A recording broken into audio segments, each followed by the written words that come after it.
Shalom, shalom. Hope everybody's having a blessed Shabbat. Shabbat shalom. Man, we already got a couple brothers already tuned in. I appreciate you tuning in. You know, we got David Motley, Noah Joshua, Maurice Delva. Shabbat shalom. Man, for anybody that's tuning in or coming in later or watching this, at a later time and you didn't catch the live. Today, we got a fire message from Shepherd Dow on envy. And I remember a while back when he gave that message, and today it was almost as if it was brand new because he added different ad libs or commentating or different talking points about envy. And I want to just briefly touch on envy from a different perspective. We oftentimes don't hear it, taught in, and is very prevalent in this daytime and hour. We're seeing a lot of men and women choose to live alternative lifestyles, and envy is the one of the main root causes of these abominable lifestyles. So you have to think, man, a man that has an effeminate spirit can be so envious. And these are the worst case scenarios of envy. A man that has an effeminate spirit will start trying to uh portray his image in the likeness of a woman to the point where you want the long hair like the women. You want to wear the tight jeans like the women. You see the attention that they get. You start trying to shape your eyebrows and stuff like women. Some men on the extreme go as far to deceive you because of their envy of a woman to put on makeup and then try to set snares for straight men and deceiving straight men into thinking that they are a woman. And then once the lights go off, ta-da! You have to think about a stud. And I'm not talking about an animal. I'm talking about a female, a lesbian that portrays herself to be a man. That's envy. There's a whole league of them that say, how come we don't get paid as much as they do? People would say, man, it's not as entertaining. You don't dunk, you just don't attract a crowd. Envy. To try to portray yourself as a man. You cut all your hair off. Try to look like a man. Put on the clothes of a man. Start doing things that the Most High Yah says is an abomination. And then what do you try to do? Try to set a snare for straight women, because it's not the straight people that are trying to deceive people. No, it's the people that are envious of true men and true women, and studs try to turn straight women into lesbians. And a lot of them, they envy after the men that are low lifes. How many times you've seen a stud want to sag their pants, wear all these baggy clothes? I don't care how much you envy a man, a stud can't hide no booty.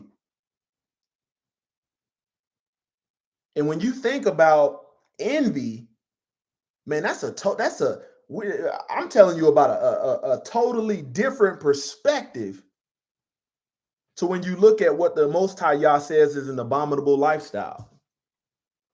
I just wanted to share that with you because that level of envy, worst case scenario, People are taking a lot of pride in it these days. A lot of pride in it. You know, you got the envy of a woman envious because the man goes out and work. Why does he get to go out and make the living? Why does he get to call the shots? I want to do that. You even got in this daytime and hour, you got men out here that are envious of their wife. I want to be the stay-at-home husband. She can go out and work. Man, you ain't looking at nothing but envy. Female pastors. How come everybody applauds for his teaching? He ain't teaching nothing. That's the root of envy. That's the start right there. How come he get a title? I want to lead. I want to be over something in here. Forget what the word says. You're looking at envy. That's what you're looking at. In today's Shabbat message, I'm talking about graven images, molten images, vain images. You see the thumbnail, you have to look at the Pope and a modern day rapper. They both love graven images. Oftentimes, we're not taught to recognize this. You're not going to hear anybody on Sunday, Sun worship, Nimrod worship, teach about graven images. They'll read it, but they're not elaborating on it. Because why? Man, this stuff plagues the Roman Catholic Church, Catholicism. It plagues Christianity. You got to think back when you was keeping heathen holidays, keeping Christmas, everybody would come together around the heathen tree and say, man, to top off this heathen tradition, we got to put an angel on there. And it wasn't until coming into the truth of the Most High Yah and truly being born again and learning about etymology, you look at how the religious people think of angels, and you look at the etymology of the word, meaning messenger. Look at how they put these symbols on top of stuff, walking around with this symbolism. Man, I remember being in a ceremony in a church on base, because sometimes they do, when they don't have anywhere for us to conduct certain ceremonies or training, they'll use the chapel. And in there, this is a chapel. One thing about the military chapel is they appeal to all different denominations. So the Christians can come in that same building and hold their worship service there because they got a picture of Jesus, who they think, this image of Caesar Borgia, they think is the true Messiah. The Catholics can even hold their service there because they got all these carved images, these statues. The Catholics come right behind the Christians and pray to these dead saints and do all of this religious stuff. And what you will realize is people have placed their belief in graven images, worthless images. And what you're really witnessing is a lack of faith. When you remove, and this daytime and hour, it can all be traced all the way back to Egyptian culture. the young men now, in order to just add a little bit of religious sentiment, all of these young men are walking around with these little dangly cross earrings, and that can be traced back to Egyptian culture. And you have to think, Israel was taken out of Egypt.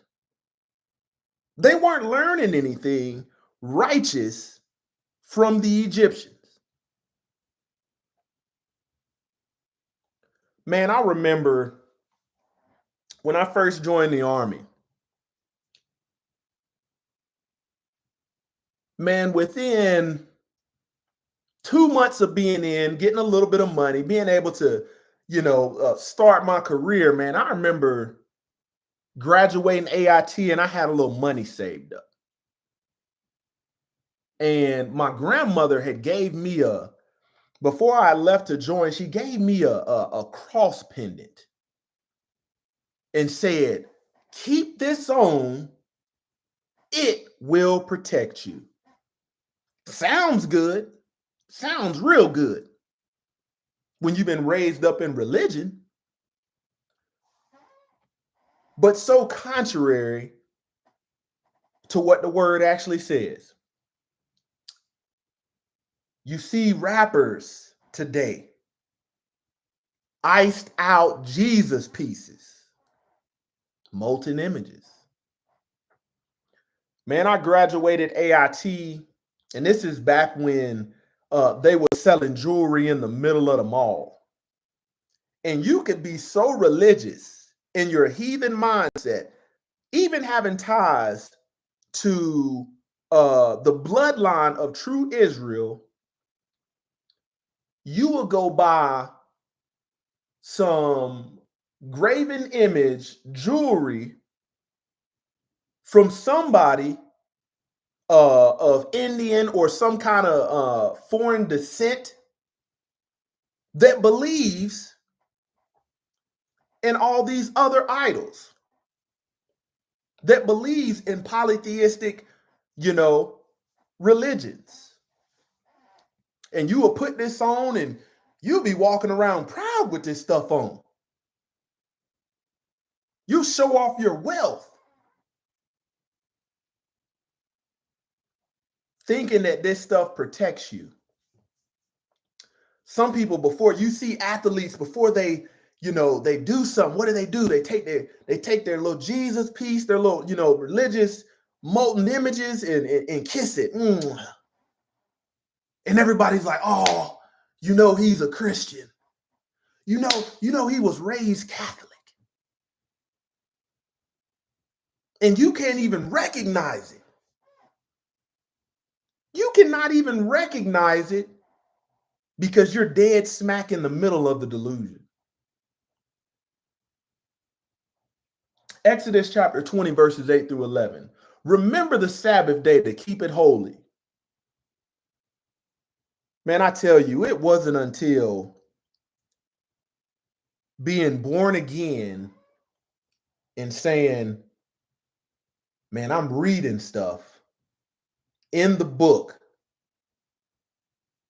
that the Most High Yah is commanding. He's talking to me via his word. And I said, man, I don't see this being done. I just don't see it. It wasn't until I started to obey the word of the Most High Yah, and the Sabbath was a major part of it. It's like it's a gateway to the first part of your journey, the wisdom that comes on the first part of the journey being unlocked. And then you start looking down and dissecting, and you like, man, this gets deep. Man, oftentimes, with it being a worldly holiday, a Memorial Day, man, I have to give a safety brief to my soldiers. And I'll ask them what they plan on doing over the course of these 4 days that we get time off. And you'll be surprised how many people that call themselves Christians and Catholics say, yeah, man, I'm getting effed up this weekend. I'm getting drunk. And then Sunday, we're going to go to church with the family. What book y'all reading? I don't think this is an issue of what Bible version you got. The issue is, man, we are taught to play religious, have this image of godliness, got the cross on. Imagine you sitting up here, got the cross on, you showing up. I remember being sin before I got married, going to house parties. Like, yeah, let me get dressed up, put on my little Jesus pendant, so the ladies can know that, I got a relationship with God. Didn't even know what God I was serving. We just partaking in this religious activity, and there's no truth to it, no validity to it. Verse 9, 6 days shalt thou labor and do all thy work. That right there was a game changer for me. Going from realizing, okay, Sunday, first day, oh, it's time to grind righteously. Man, I often say, when I started adhering to the word, man, I got more things done, all praise to the Most High Yah, with keeping the Sabbath and keeping this schedule than I did in like 15, 17 years combined. That's how much of a difference it was. Verse 10, but the seventh day is the Sabbath of the Lord thy Yah. In it thou shalt not do any work, thou, nor thy son, nor thy daughter, thy manservant, nor thy maidservant, nor thy cattle, nor thy stranger that is within thy gates. For in 6 days the Lord made the heaven and earth and the sea and all that is in them, and rested the seventh day. Wherefore the Lord blessed the Sabbath day and hallowed it. Man, one of my, favorite passages is John 14. Verse 15 specifically. If you love me, keep my commandments. That's if you love me.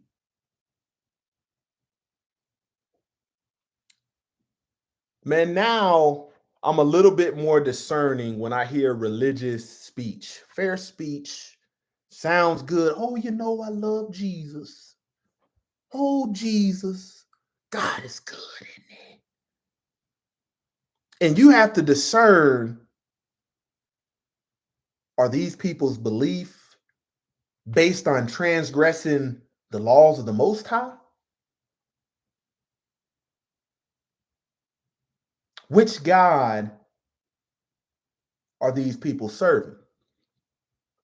The book tells you there's many in play, but only one with true power. Verse 16, and I will pray the Father, and he shall give you another comforter, that he may abide with you forever.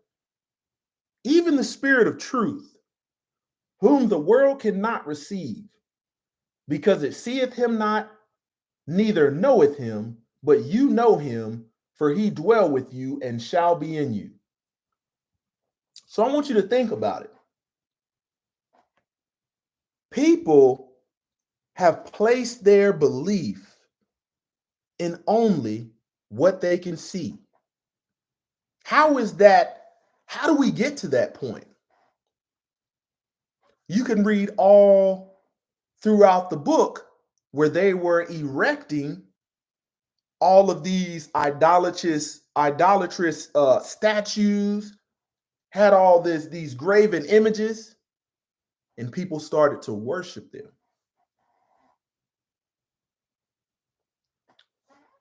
Isaiah chapter 55, verse 8 through 9. For my thoughts are not your thoughts, neither are your ways my ways, saith the Lord. See, back then, when I was a part of this stuff, I didn't know any better. Man, recently there was a black pastor that got robbed at gunpoint. They got robbed at gunpoint.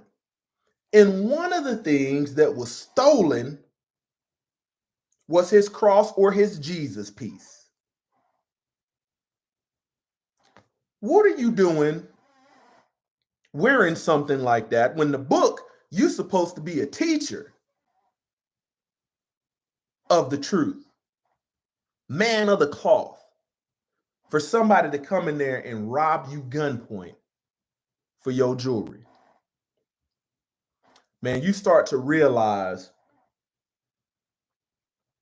that what most people have been brought up in is something that makes you feel unique, but you're not set apart.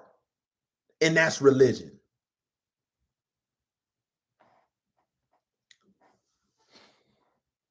Man, I tell you, the biggest mistake that I made early on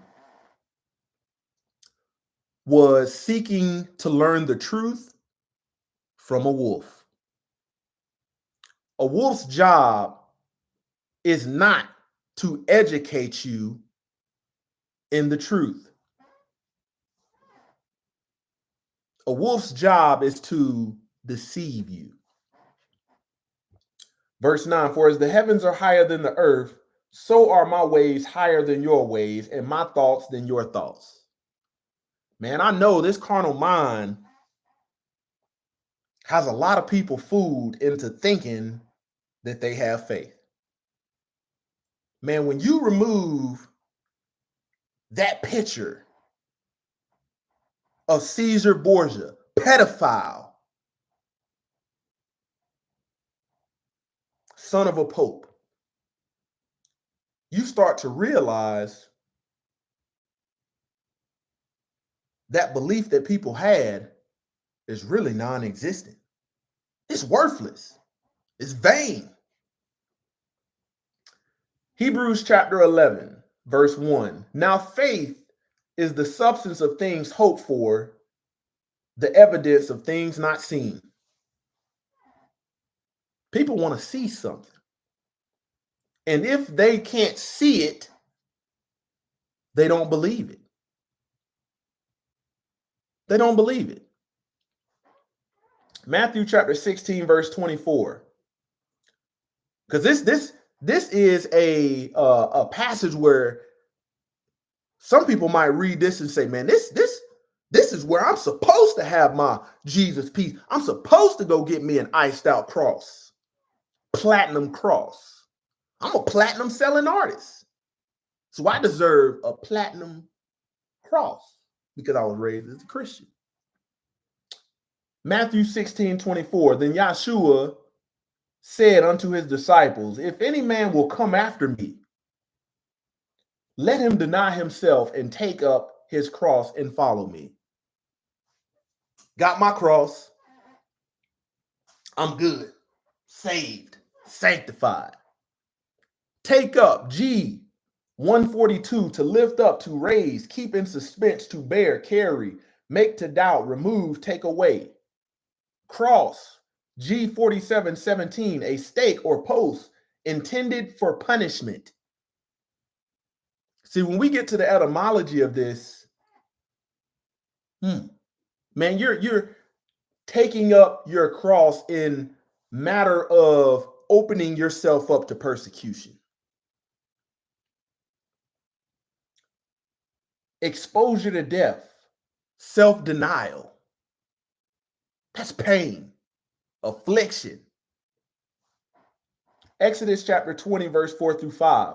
Thou shalt not make unto thee any graven image or any likeness, or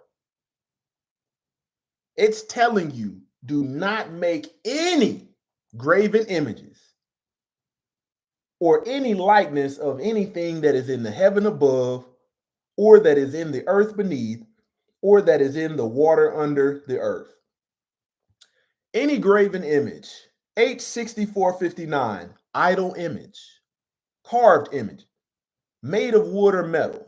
Verse 5, thou shalt not bow down thyself to them, nor serve them. For I, the Lord thy Yah, am a jealous El, visiting the iniquity of the fathers upon the children unto the third and fourth generations of them that hate me.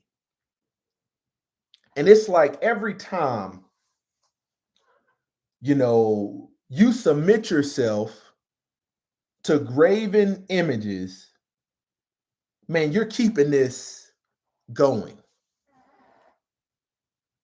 That hatred of the Most High Yah. Exodus 34, man, Exodus 34 is something that I never learned in Christianity. And by frankly, I don't think you're going to get anybody to teach Exodus 34. And if they do teach it, they're not teaching you to adhere to it, to obey it. Exodus 34, verse 11 through 17. Observe thou that which I command thee this day. Behold, I drive out before thee the Amorite and the Canaanite and the Hittite and the Perizzite and the Hivite and the Jebusite. Take heed to thyself, lest thou make a covenant with the inhabitants of the land, whither thou go. Let it be for a snare in the midst of thee. You got to think about this. When these Christian missionaries travel around the world, they give out all kind of symbolism. When the Catholics do it, they give out all kind of wooden carved images. The very same thing that the word is telling you not to do. And here's what they're doing. They're trying to convert you to a religion that's vain, not even mentioned in the book. But due to the penmanship of the scribes and translation and word selection, they know you're never going to receive the genuine Ruach HaKodesh to be able to discern, okay, where that penmanship of the scribes actually is.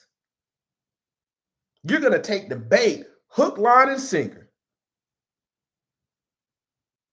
Because they're going to give you something worthless to believe in. Verse 13, but you shall destroy their altars, break their images, and cut down their groves. For thou shalt worship no other God. For the Lord, whose name is a jealous El, lest thou make a covenant with the inhabitants of the land and go whoring after their gods and do sacrifice unto their God. You got to think, what made Jezebel so unique? See, most people don't like to read that the church was called out for allowing this woman to teach men of the Most High Yah to transgress the commandments. That's what she was teaching. It's not that Jezebel said, I want to preach, I want to prophesy.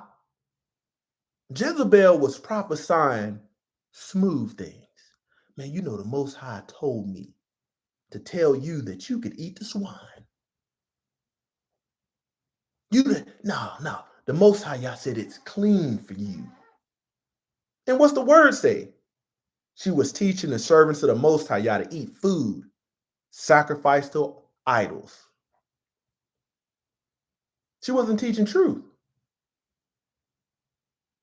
Verse 16. And thou take of their daughters unto thy sons, and their daughters go whoring after their gods, and make thy sons go whoring after their gods. Here's the catch-all, Because in Exodus chapter 20, he said, no graven images. Verse 17, thou shalt make thee no molten gods. For today to tell you now, if you got a Jesus piece, hey, take it to the pawn shop, find somebody that can melt it and get the silver and the gold out of it. The rest, that's about the only good you got. Kissing it ain't gonna do you no good. Placing your belief in it ain't gonna do you no good. There's no protection in that stuff. Molten, H4541, pouring or fusing of metal, cast metal image. 2 Timothy chapter 3, verse 5. This is how, until we come into the truth and we are born again in truth.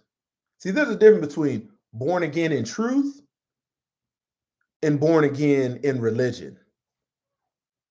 In religion, there's the confession of change. You can articulate, man, I've changed, but there ain't no fruit of change. 2 Timothy 3, verse 5, having a form of godliness, G2150, reverence, respect, pity towards God, but denying the power of. From such turn away. So you need to avoid these people. Avoid these people. They're going one way. You was once with them. Turn away. Do a complete 180. But it's my mama.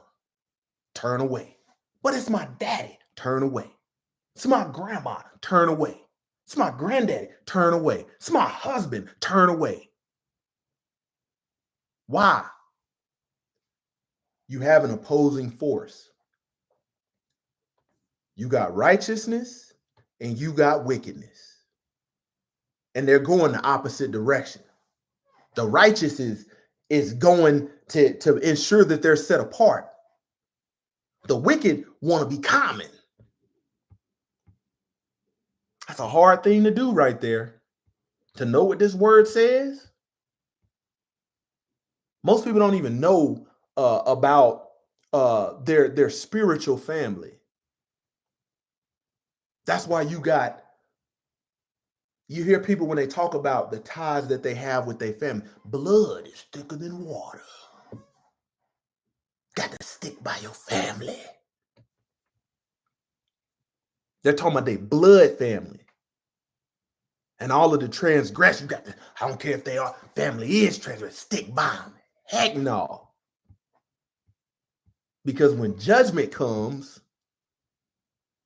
the reason the Most High Yah told you to set yourself apart was so you don't get consumed in his fire, in his wrath. Leviticus 19:4. Turn you not unto idols. What does America love? American Idol. Come on. How many seasons they didn't have of this? People get on there and give a testimony. I learned to sing in the Christian church and I just want to, be the next American Idol. What? People give testimony that they want to be an idol. Turn you not unto idols, nor make yourselves to molten gods. I am the Lord your Yah. Leviticus 26:1.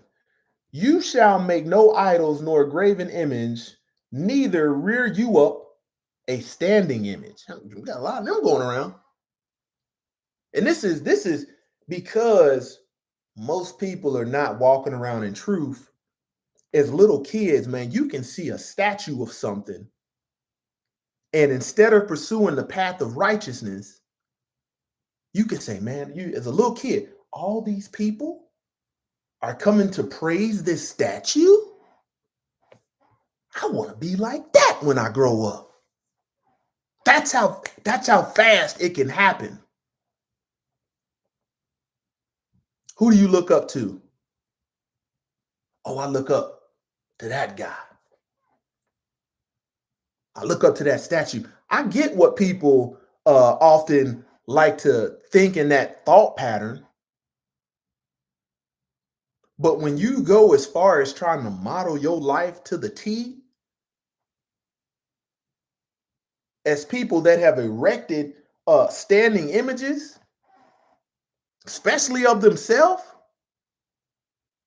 man, I don't tell you how, no matter how much prosperity or financial wealth I have or success or status, man, I don't want nobody erecting no image of me.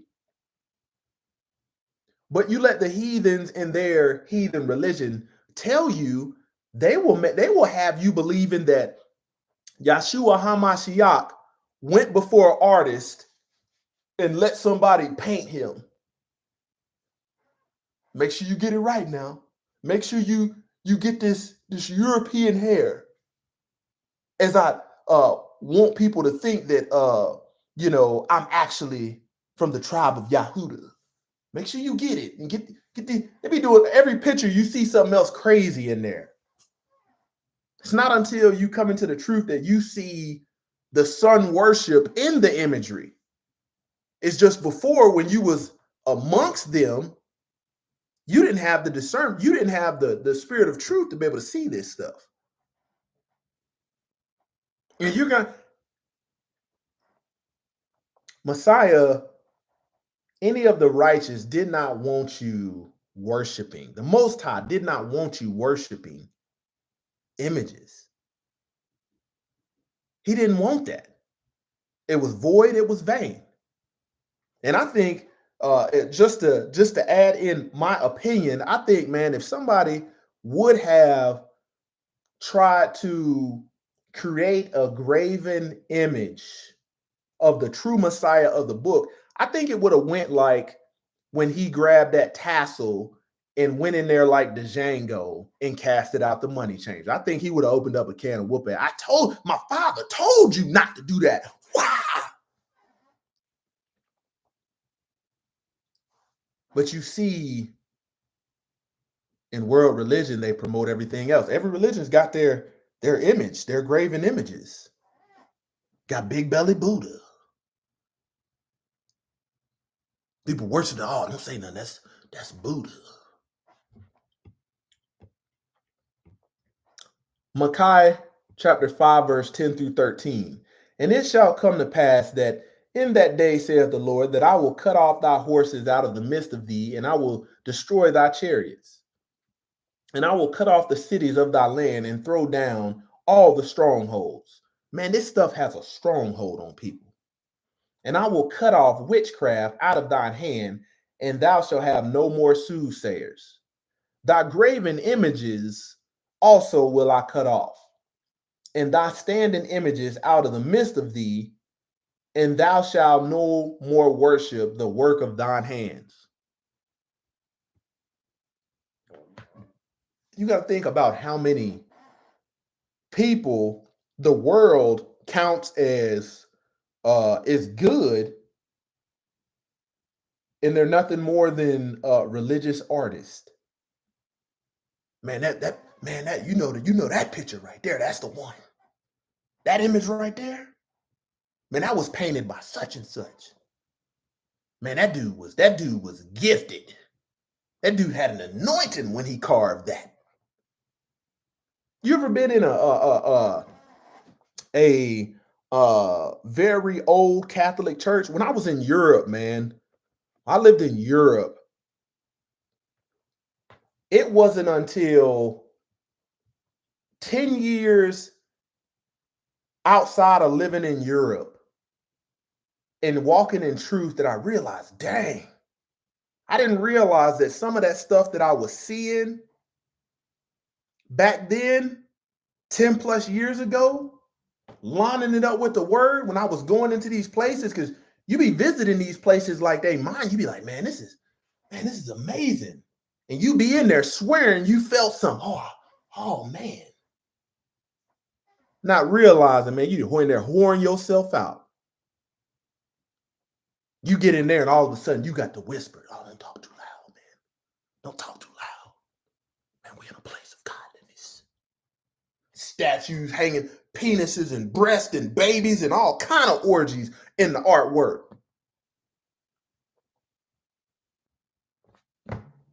Not raised to see this stuff. People will read over it, gloss right over it. You add all kind of extra sentiments to the teeth. Well, you know that the word says no graven image. You be like, what? What does that mean? It's all around us. It's all around us. You look at church signs. You will see a lot of this.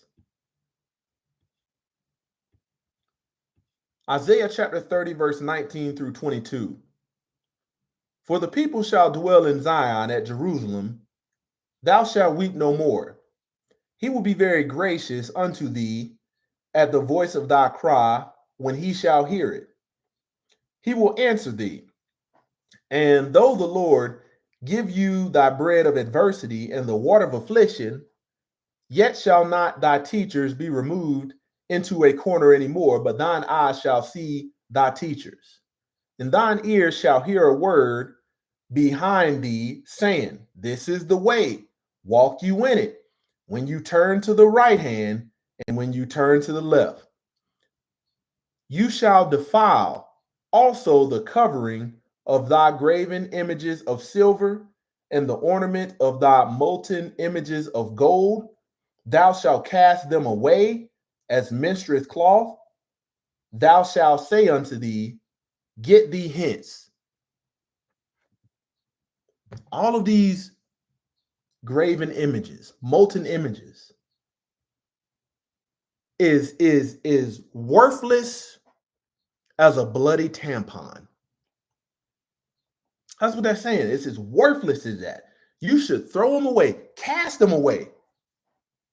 And you got to think what we're taught to draw near to this stuff. Most people they come, you get religiously born again, and all of a sudden now you like, man, now I got to have the image of godliness. How do you do it? Man, let me go to Walmart, man. Let me go to Sears and let me go to K's and get me a little piece, something to kind of show my image of godliness. You walking around with a bloody tampon on your neck. It says, cast them away. Deuteronomy chapter 4, verse 15 through 16. Take you therefore good heed unto yourselves, for you saw no manner of similitude on the day that the Lord spoke unto you in Horeb out of the midst of the fire, lest you corrupt yourselves. Lest you corrupt yourselves? It didn't say enhance yourself. Lest you corrupt yourself and make you a graven image, the similitude of any figure, the likeness of male or female. The similitude, Hebrew 85:44, something portioned out, fashioned to be, made into shape, likeness, image. This is how you defile yourself. And you're thinking this whole time, you on the right path. Man, that is the biblical textbook answer of a strong delusion. You think you're climbing out of your former ignorance, and you're going deeper in the hole because you're not being taught how not to transgress the law, because these wolves are trying to articulate and take the stance that the law is bad. Something's wrong with it.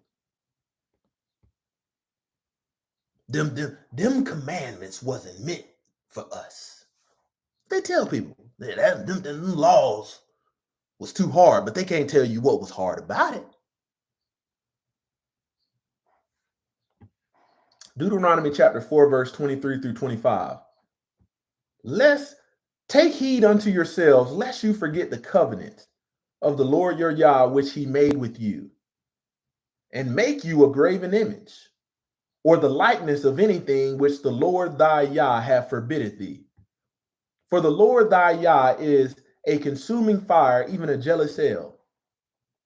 When thou shalt beget children and children's children, and you shall have remained long in the land, and shall corrupt yourselves and make graven images. You see, corrupting yourself attached to graven images, or the likeness of anything, and shall do evil in the sight of the Lord thy Yah to provoke him in anger. Didn't realize, man, I'm in the middle of the mall doing this stuff. I thought a $200 chamber. I thought I was on top of the world, baby. Nah, that one too small. Don't you know I'm a baller? I got a career now. Give me that $200.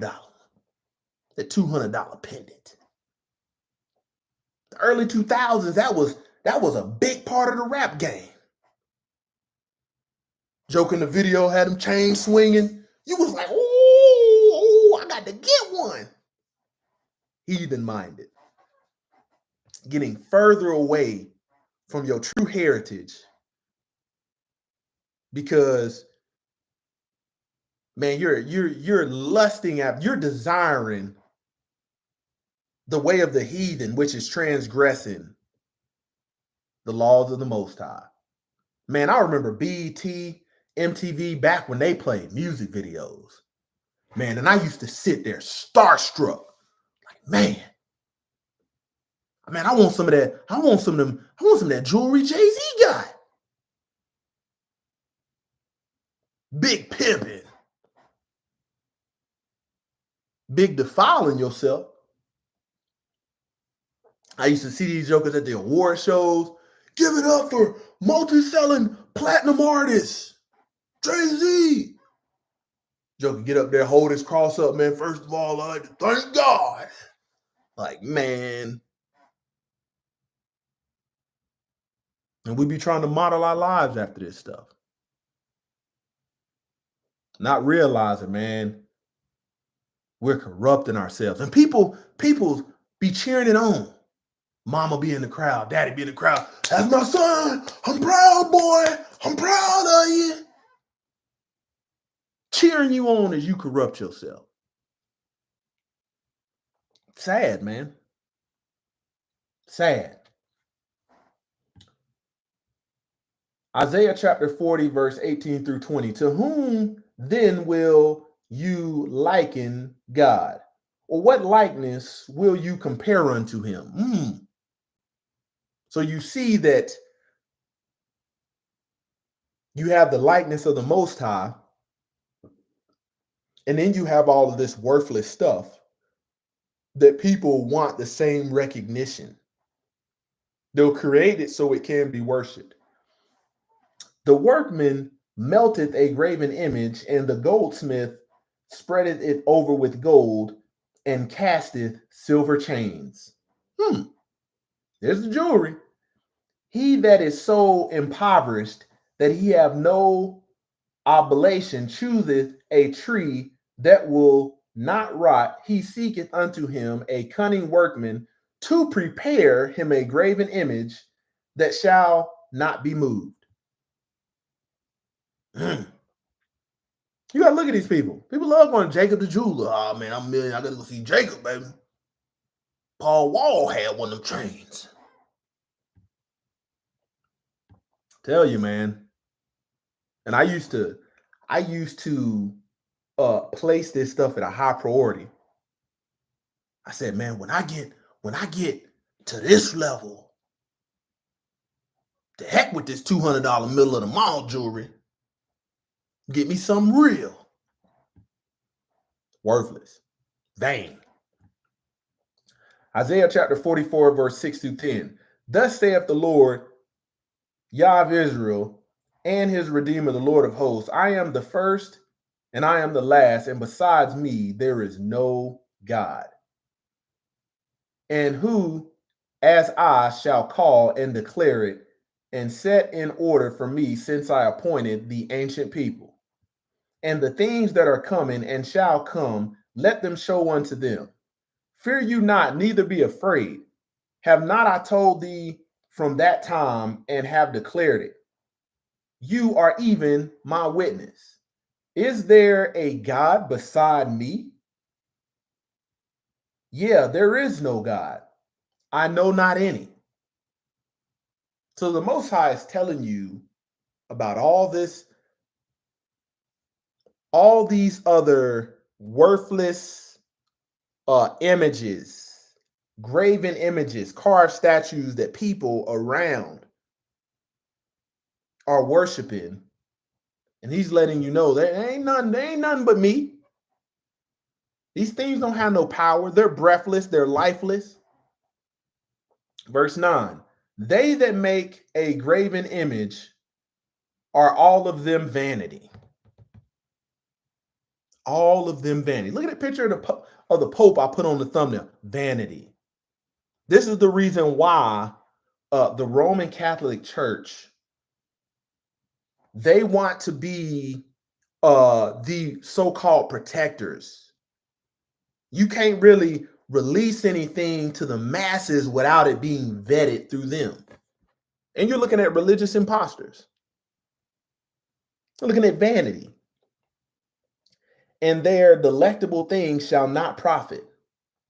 And they are their own witnesses. They see not, nor know that they may be ashamed. Vanity. Hebrew 84:14, to waste.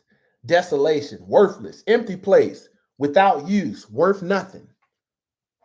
Man, I know some people stuck in the religion will be like, no, that's not. You see, like, when you're not born again, man, you try to fight what the word is saying. And you get angry, oftentimes at the messenger, but who you're truly mad at is the Most High Yah. Because he gave you this word, letting you know that this stuff is vanity, vain. 10, who have formed a god or molten a graven image that is profitable for nothing. No matter what you think about it in your mind, that's why I said, your ways are not his ways. The way that the world operates is not his ways. People try to just, ain't nothing wrong with it. Just let it slide. Books say something different. Jeremiah chapter 10, verse 14. Every man is brutish in his knowledge. Every founder is confounded by the graven image. For his molten image is a falsehood, and there is no breath in them. Man, I tell you, back being a part of Christianity, man, you might read one or two scriptures a month, but you wasn't doing no deep studying. You would go, you pull out your little Webster dictionary, and you'd be like, man, let me look this up. That's it right here. It's not until you get into, okay, the etymology, you realize, oh, snap. Dang, this thing get deep. But there's a difference between being among those that don't have the truth, thinking you got something, and then walking in truth, and you start to realize is brutish. Hebrew 11:97, consume, to burn, set on fire, waste. Every man is wasting in his knowledge. Every founder is confounded by the graven image. For his molten image is a falsehood. You got to think, man. Like I told you, the Roman Catholic Church is the focal point in trying to release imagery. Anytime you got to think, the brothers that stand on the corner call themselves Israelites. In order to try to provoke the heathens and call themselves teaching in truth, you know what they do? They take the image that's polar opposite of what the church is using. And now you got this image of a gray-haired Rick James that they holding up saying, look, this is the, it's a difference between showing people what the word actually says, showing them in the word, versus going as far as taking part in these graven images. Now you have people that have placed their faith or their belief in this Rick James looking brother that has been painted on a canvas. I want you to understand, man, the color of Messiah, the pigmentation of his skin is important when we are addressing the truth. But it ain't what save you. It ain't what save you. Stuff is all around us, man. And you cannot correct anybody that is a known transgressor by showing them further transgressions. If they got images that's graven and the Most High Yah told you to cast them down, they worthless. They like, why would you then hold up another graven image? And this book is letting you know, man, I didn't want you believing in images, man. I want you to have faith that's real, that come from inside. Man, I want you to know that what you got in your heart is pure and you don't need no image to think of me.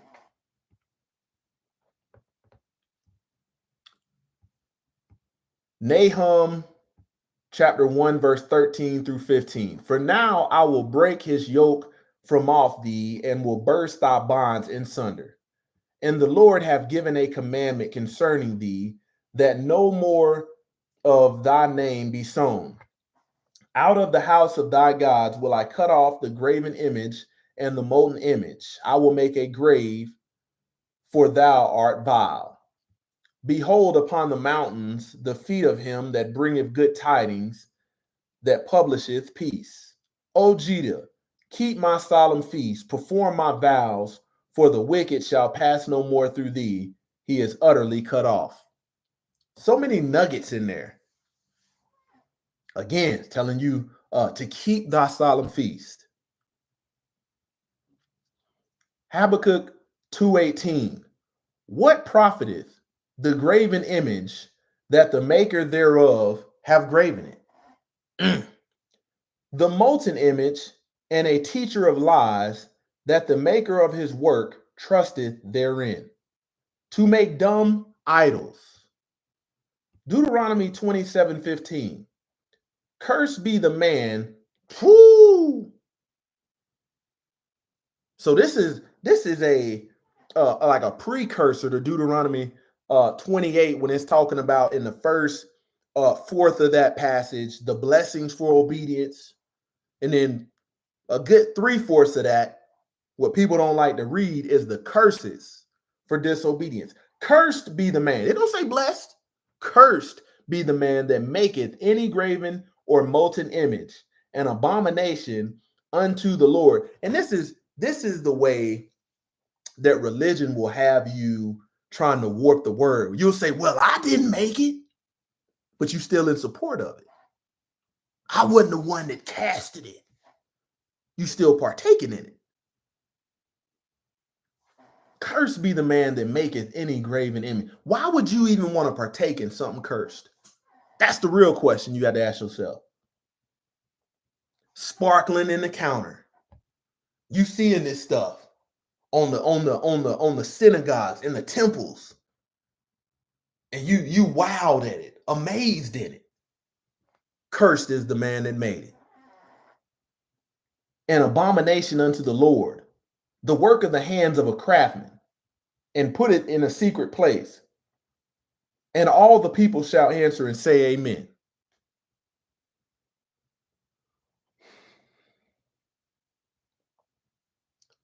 Man, the hardest part about starting this walk was acknowledging what I was reading in the book and realizing that I had been deceived. That was the hardest part. And some people cannot start the walk with Messiah and follow the example that he led for us because they're too busy placing their belief in graven molten images that are the focal point of false doctrine. All of these false doctrine, these damnable doctrines, when you look back and do a deep dive in them, they're all rooted in transgressing, the law of the Most High. And what do? Because they're not giving you truth, they give you something worthless, something vile, something deceiving, something that has no life, has no breath. And I want you to remember, when you see this stuff, think about it as a bloody tampon, because the word said, cast it away like menstrual cloth. That's a pretty bold statement. Rather than drawing near to it, placing your belief in it, doing all this religious stuff that will never be righteous. Man, I know one thing I know, that the truth of the Most High Yah is a hard pill to swallow when you're comfortable digesting lies. It's hard. And the only way you can receive the things of truth, of righteousness, you got to let go of everything that you thought you knew was correct. And then you'll start to realize and see, dang, man, I never saw that. Some people cannot understand the things of righteousness, far too comfortable living a lie. Stuff that's been built on hundreds of years of falsehoods. You cannot spot a religious actor. You cannot spot a wolf dressed in sheep's clothing coming amongst Israel, lost sheep. Man, the wolf, let me tell you how bad the wolf is. The wolf will even take advantage of the heathens. The heathens was originally lawless. Even when a heathen wants to come to the truth, man, the wolf will even lead the heathen astray. This thing gets bad. Gets bad. And it wasn't until I removed myself from the Sunday sun worship, places of Nimrod worship, that this thing became plain as day. As you start learning, you start realizing, man, there is some set apart people out here, and they ain't too common. You can throw a rock and hit somebody religious. And by discerning the fruit that they have, Brother James Charles said, the wolf will lead the wolf away. But you got to think, Hasatan, he's not coming to bring together. Man, he's coming to seek, kill, and destroy. Destroy what? That's the reason why the wolf wants to be the one deceiving the sheep. Because he can devour you by confusing you, destroying the truth. Let me be the one telling you what the book says. No. I understand you've been filled with this spirit, but let me articulate what it says because I got this doctorate degree in divinity, in theology. You see, this image right here was made renowned. When people don't have no truth, they add all this extra stuff on it to try to sell you, try to deceive you. Man, I hope you guys have a blessed, a restful, rest of the Shabbat, and enjoy this day that the Most High Yah has set apart. I remember back when I would give my measly hour and a half, 2 hours, thinking I was good. Oh, I'm good for another week. Wasn't doing anything but profaning the Sabbath due to unbelief. Man, shout out to Shabbat Shalom to David Motley. We got Noah Joshua. We got the Covenant Homestead. Go check that channel out. Lot of nuggets and righteous game being shared on there. Nathaniel Nelson, Shabbat Shalom. We got CM. Let's see what else. Let's see what else we got. Make sure we're good. We got James Charles, Shabbat Shalom. Man, I appreciate you guys tuning in. Like it, share it if you're led to with somebody that needs to hear it.